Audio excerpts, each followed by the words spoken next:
Hi, I'm Alexa, and I'm 33 years old. Ever since I was a kid, I've always dreamt of building my own house.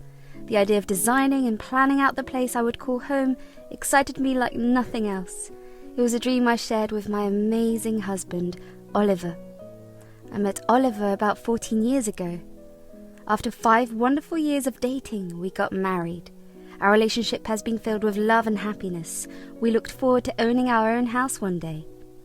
We constantly spoke about what it would look like to plan the house down to its tiniest details and be able to live in that house. We slowly worked our way towards our dream over the years we were together. Oliver has been my biggest supporter, encouraging me every step of the way.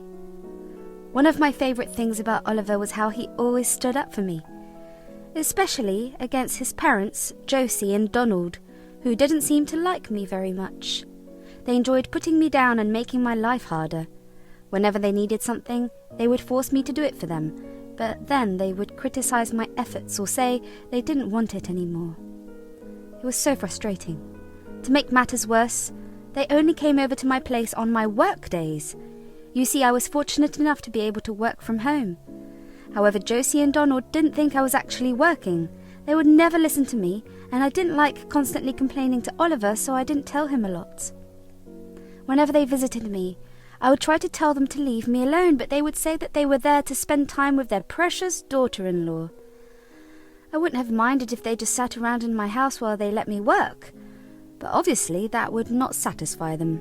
They would call me while I was busy working on something important, or when I was in meetings so that I could do some mundane tasks for them. I would usually be so focused on work that I would just do their task and leave back for my room. However, when their visits became a daily thing, I couldn't keep doing it, especially since it had begun to affect my work ethic. I finally decided to tell Oliver about everything that had been happening with his parents. He was rightfully angry at how they were not only actively disregarding my work, but also treating me like I was their servant. He promised me that he would talk to them and make them stop bothering me. I was super grateful for Oliver. I hated confrontation, and especially when it involved family. I was glad that Oliver made sure that I was treated properly, because I usually just deal with whatever hand I've been dealt. Oliver and I went over to his parents' house the next day, where he bravely confronted them. "Oh, hi, sweetheart. Why did you come here?" "Because I need to talk to you guys about something important." "Oh, why is Alexa here?"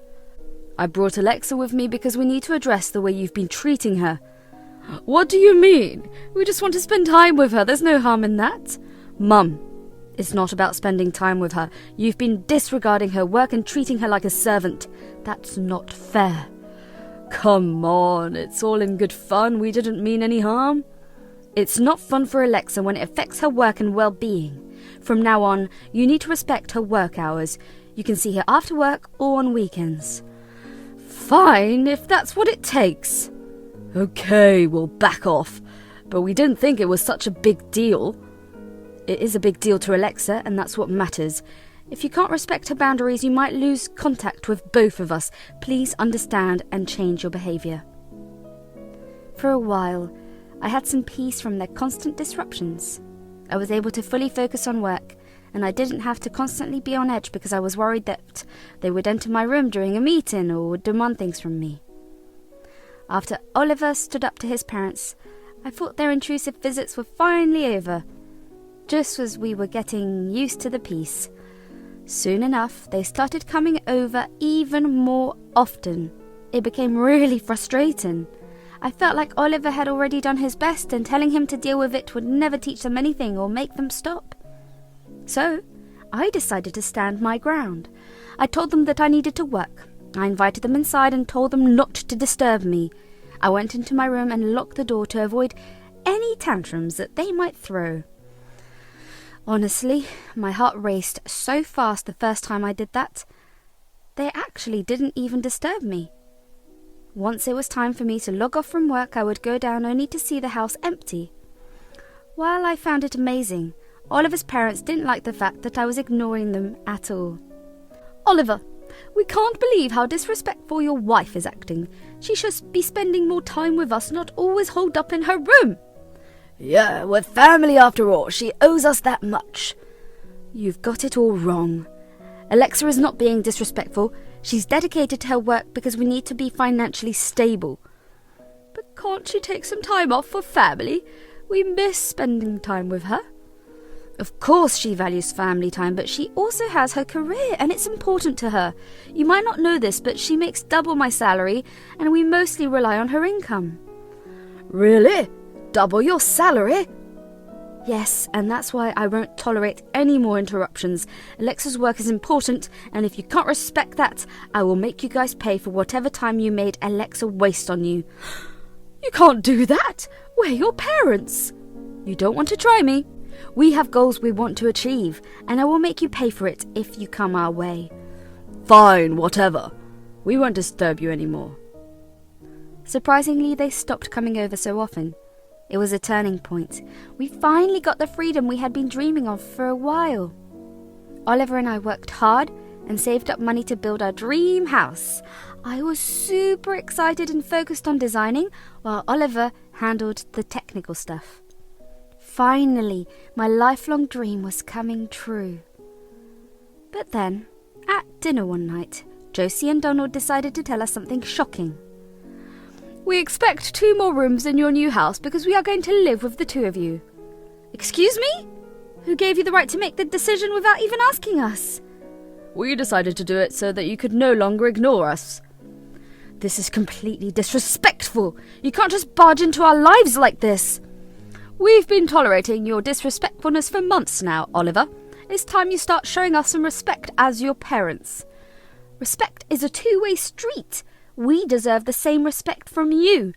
We won't allow you to control our lives like this. It's not fair to us. We are your parents, and we have a right to be with you. Yes, you have a right to be a part of our lives, but you can't just impose yourselves on us without our consent. We're not backing down. We want to be with you, and that's final. I knew Oliver was about to explode, so I held his arm to calm him. I forced a smile and reluctantly said I would build the extra rooms. They smirked, thinking they won. Inside I felt torn, but I had a plan to show them that they couldn't take over our lives. I was determined to stand up for my happiness and our future together. After that dinner, Oliver asked me why I had promised his parents to build more rooms for them. Why did you agree to build 2 more rooms for my parents? I couldn't stand their entitlement anymore. I had a plan to show them they couldn't just intrude in our lives. And what was your plan? Well, I couldn't just build 2 more rooms, so I decided to build 4 more rooms instead. 4 more rooms? Have you hit your head or something? No, I'm serious. We have enough money to add another story to the house. If they think it's okay to stay with us, then my parents should be able to stay too. Oh, I see where you're going with this now. That's actually pretty clever. I thought it would be a perfect way to make them understand our boundaries. You're amazing, you know that? I never would have thought of that. Well, that's why you have me. Together we can handle anything that comes our way. That's for sure. Now let me tell you about my parents. They were what society called hippies, free-spirited and open about everything. Oliver's parents couldn't stand them, and whenever there was a family event, they would ignore my parents like they were running from a fire. I knew that if my parents lived with his parents, they would want to move out as quickly as possible. The thought of putting Oliver's parents in their place amused him, and he laughed, fully on board with my plan. It was a perfect way to show them that they couldn't just intrude on our lives without any consequences. I was determined to stand up for ourselves and make sure we could finally enjoy the peace and happiness we deserved in our new home. As our house slowly took shape over the next year, I decided to play a trick on Oliver's parents, Josie and Donald. I told my parents about how Oliver's parents were really interested in the spiritual world recently, knowing it would make my parents curious. They got excited that Oliver's parents were interested. You know what I found out the other day from Josie? What, dear? She told me that she and Donald had begun looking into the spiritual world. She kept talking about how fascinating it all was. She was talking about it for a while, you know. It made me think of you guys.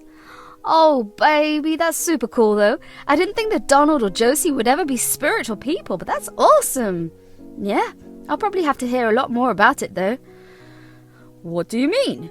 Well, they'll be staying with us in our new house once it's ready. They'll be staying with you? That's wonderful! We could easily meet them and introduce them to our community. I'm glad you're excited about it because there are extra rooms. You can stay with us and get to know them better. Really? That's fantastic news! We'd love to stay with you and be a part of this experience. Great! We can make all the arrangements once the house is ready. It's going to be an interesting time and I think you'll get along well. We can't wait to welcome Oliver's parents and show them around. Thank you for inviting us, dear. You're welcome, Mum and Dad. It'll be a memorable time for all of us. Let's keep this as a surprise for Oliver's parents until they move in. But I didn't tell Josie and Donald about this. We just invited them to move in once the house was done. When Oliver's parents arrived, they seemed smug. Little did they know, Oliver and I had prepared contracts for them. The contracts had strict rules, like staying only on the first floor for maintenance or leaving the house. Josie and Donald signed without reading the fine print. I showed them their rooms on the first floor, but I made sure my parents didn't arrive at the same time. I wanted to keep them apart for now and see how things played out. It was my way of showing Josie and Donald that they couldn't just come into our lives without consequences. I wanted peace and happiness in our new home, and this was my plan to make sure of it. After a peaceful camping trip, we returned home to find Oliver's parents upset that I invited my parents to live with us. They yelled at me for inviting my parents to live next to them. How dare you invite your parents to live with us? We had to endure all their weirdness for the past week, and we couldn't even complain to you and Oliver. What do you mean by weirdness? They played the tambourine, rang bells and chanted mantras at 2 a.m. We couldn't sleep properly the entire week. Well, that's part of their spiritual practices. It shouldn't be a problem. They also burnt herbal incense and sage, making our eyes water and causing us to sneeze and wheeze. Why didn't you ask them to compromise? We tried, but they threw a tantrum and accused us of being intolerant. You chose to stay here knowing their lifestyle. You have to face the consequences. Exactly, and if you can't tolerate Alex's parents and respect the contract, you're free to leave. Oh, now you're just selfish, Alexa. You only care about the contract because it benefits you. That's not true. You're the ones breaching the contract by confronting us downstairs. We clearly stated you're not allowed to leave the upper floor under any circumstances. Oliver opened a drawer and took out the contract, slamming it in front of them. If you have read it seriously, you'd know your actions are against the agreement. You have a choice, either go back upstairs and tolerate Alex's parents or leave our house and our lives forever. You're being manipulated by Alexa to embarrass and endanger us. No, I see how badly you're treating Alexa. I won't let the mother of my child go through this difficulty.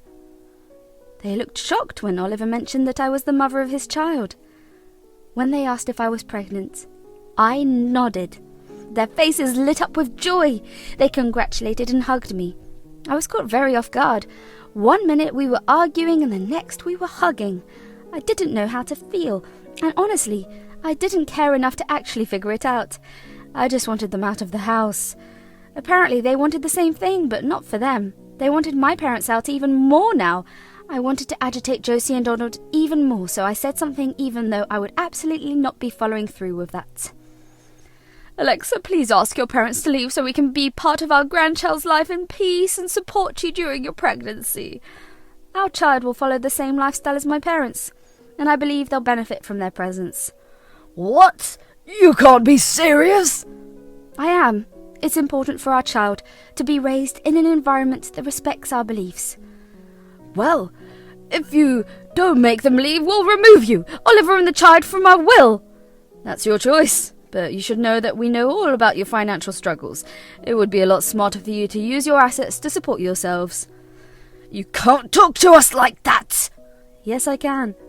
You're standing in our house and we get to speak to you however we want. We need you to leave. That's it. No more discussions. Enough was enough. So we served Oliver's parents an eviction notice, giving them 15 days to leave. They tried to convince us to let them stay, but I knew better. I reminded them that legal fights would cost more and that leaving was best for them. Politely, we escorted them out and they left feeling defeated. Later, my parents also moved out because their plan to connect with Oliver's parents didn't work. I was sad, but I knew it was for the best. With both sets of parents gone, Oliver and I finally had the peace we deserved. We enjoyed being at home without interruptions or bullying from Oliver's parents. It felt great to have our space back. Over time, Oliver's parents tried to reach out, but the damage was done. We stood strong, knowing our choice was right for our family.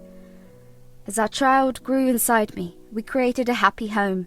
We prepared the nursery together and waited for our little one. Oliver was a great partner, supporting me, and our love grew stronger through the challenges.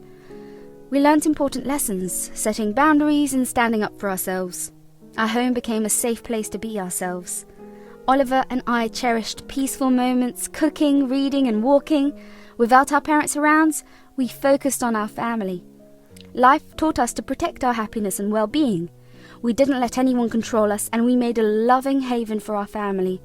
Each day, our bond grew, and we knew together we could face anything.